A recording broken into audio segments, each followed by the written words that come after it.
ഇനി top headlines കാണാം. പ്രതിഷേധം കടുപ്പിച്ച ആശാ വർക്കർമാർ. സെക്രട്ടേറിയറ്റ് വളഞ്ഞ ഉപരോധം. പ്രധാന കവാടങ്ങൾ ഉപരോധിക്കുന്നു. സമരത്തെ നേരിടാൻ വൻ പോലീസ് സന്നാഹം.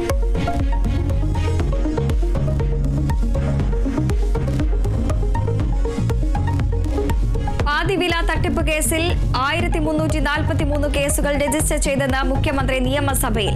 665 കേസുകൾ ക്രൈംബ്രാഞ്ചിന് കൈമാറി. അന്വേഷണം മികച്ച രീതിയിലെന്നും മുഖ്യപ്രതികളുടെ ബാങ്ക് അക്കൗണ്ടുകൾ മരവിപ്പിച്ചെന്നും മുഖ്യമന്ത്രി.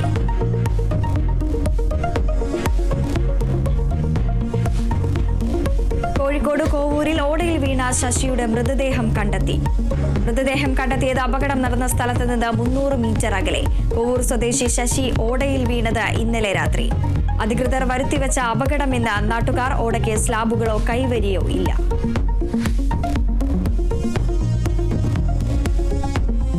കളമശ്ശേരി പോളിടെക്നിക്കിലെ കഞ്ചാവ് വേട്ടയിൽ കൂടുതൽ വിവരങ്ങൾ പുറത്ത്. കഞ്ചാവ് വാങ്ങാൻ മുഖ്യപ്രതി അനുരാജ് ഗൂഗിൾ പേ വഴി നൽകിയത് 16,000 രൂപ. ഹോസ്റ്റലിൽ കഞ്ചാവ് വിപണനം തുടങ്ങിയിട്ട് 6 മാസമായെന്നും പോലീസ് കണ്ടെത്തൽ.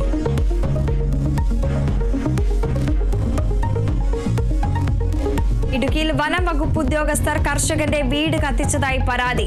വനപാലകർ കത്തിച്ചത് പാൽക്കുളമേട് സ്വദേശി നിജോ പോളിന്റെ വീട്. വീട്ടിൽ സൂക്ഷിച്ചിരുന്ന കാപ്പി, കുരുമുളക് എന്നിവ വിറ്റു. ഉദ്യോഗസ്ഥർ വീട്ടുപകരണങ്ങൾ കടത്തി ആക്രിക്കടയിൽ വിൽക്കുന്ന ദൃശ്യങ്ങളും പുറത്ത്.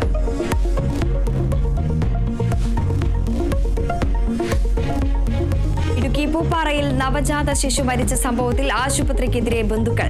സർക്കാർ ആശുപത്രിയിൽ നിന്ന് വാക്സിൻ എടുത്തതിലുണ്ടായ വീഴ്ചയാണെന്ന് കുടുംബം. അന്വേഷണം ആവശ്യപ്പെട്ട് ഡിവൈഎസ്പിക്ക് പരാതി നൽകി കുട്ടിയുടെ മാതാവ്.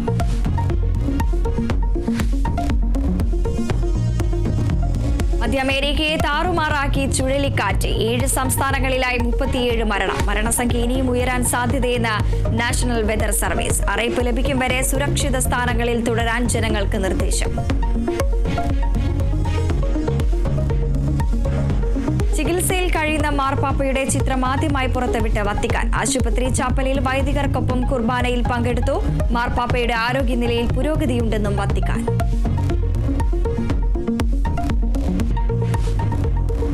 മാസ്റ്റേഴ്സ് ലീഗ് 2020 കിരീടം ഇന്ത്യക്ക്. ഫൈനലിൽ വെസ്റ്റ് ഇൻഡീസിനെ 6 വിക്കറ്റിന് തകർത്തു. ബാട്ടി റായിഡു കളിയിലെ താരം.